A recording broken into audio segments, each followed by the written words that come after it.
Some days I just feel like a failure. I pride myself on my ability to show management the importance of digital, to encourage them to restructure their organisations to better serve their connected consumers, and I've even become somewhat of an expert at transforming organisations' culture to be more user-friendly. Yet despite all of this, I failed to do one simple thing. I can't get organisations to move digital from one column in a spreadsheet to another. Now, just brace yourself a moment for some financial terminology.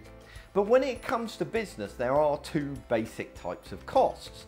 There's capital expenditure and operational expenses. Now, capital expenditure is the money that an organisation spends to buy a fixed asset like a building or some kind of equipment. Operational expenses is the money spent on ongoing running of the business. You know, things like wages or rent, that kind of stuff. My problem is that too often management see digital as a capital cost rather than an operational one. In the eyes of management and the finance team, you buy a website, you buy a content management system or some other digital asset. In essence, they see digital like purchasing a building. You buy it and then you spend a small amount on ongoing maintenance. But in truth, it's more like planting a garden. Yes, there is an initial cost, but there's also a significant ongoing investment in that garden in order to help it reach maturity and become all it can be. The idea that digital is a capital expense comes from where we used to build websites, the way we used to build them in the past. We would redesign them every few years and then essentially abandon them in the intervening time. And that made sense in the past when websites were little more than brochures. But when your website has become a business critical component, then this thinking begins to fail. For a start, the traditional pattern of redesigning a website is wasteful. Every few years an organisation decides to relaunch its website, and they launch the website and effectively abandon it except for some minor content updates. Over time, the website starts to look dated, the technology becomes unfit for purpose, and the content no longer reflects the direction of the organisation. In the end, the website becomes an embarrassment and the company stops referring people to it. Management eventually intervene and commission a redesign, but by that point it's too late. For a significant part of the website's life, it's not been fit for purpose. It's been a waste of money. When it is finally redesigned, the old site is replaced entirely. We do this despite some elements of it still being pretty serviceable. It's like buying a house, failing to clean it and concluding the whole house is rubbish and buying yourself a new one just because it's a bit dirty. Although I confess that sounds like a very nice idea, as somebody who hates housework, it's not very practical or indeed affordable. But the waste doesn't stop there.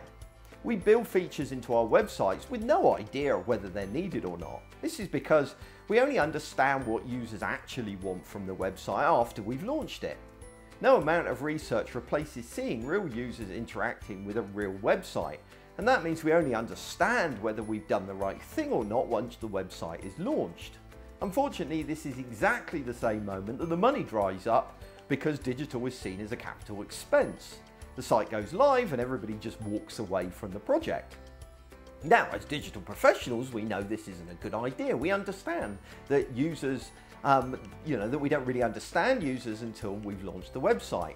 And that's why we create things like minimum viable products. That allows us to get the user involved with the process of shaping the digital service that we provide by launching a very basic version and responding to the feedback they provide.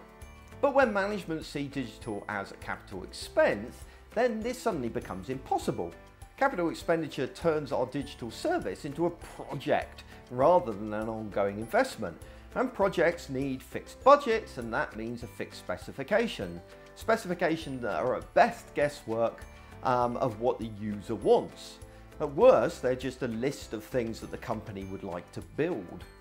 This means that organisations tend to over-engineer their digital services. For example, it's typical for organisations to add features that they might want in the future. That or features that they're guessing a user might find useful. At the end of the day, it's all guesswork. Instead, organisations should be building a core to their digital service. They then should evolve it based on user feedback and changes in the organisational requirements. This would be so much more cost effective, but isn't possible if you view your website as a capital expense. This capital expenditure thinking leaves the majority of in-house digital teams massively under-resourced. That's because they're set up to provide basic maintenance, and yet the demands of digital are requiring them to do a hell of a lot more than that. For a start, they never get the time to step back and think strategically about the direction they're going with digital. It also forces many organisations to rely on outside agencies. Not only is this more expensive, but it also leaves what is becoming a business critical component in the hands of a third party which might not always be available or may even eventually go out of business. Reclassifying digital as an operational expense is becoming increasingly important, but it's not always as black and white as that. In a company where digital is not business critical, then the need for ongoing investment is less.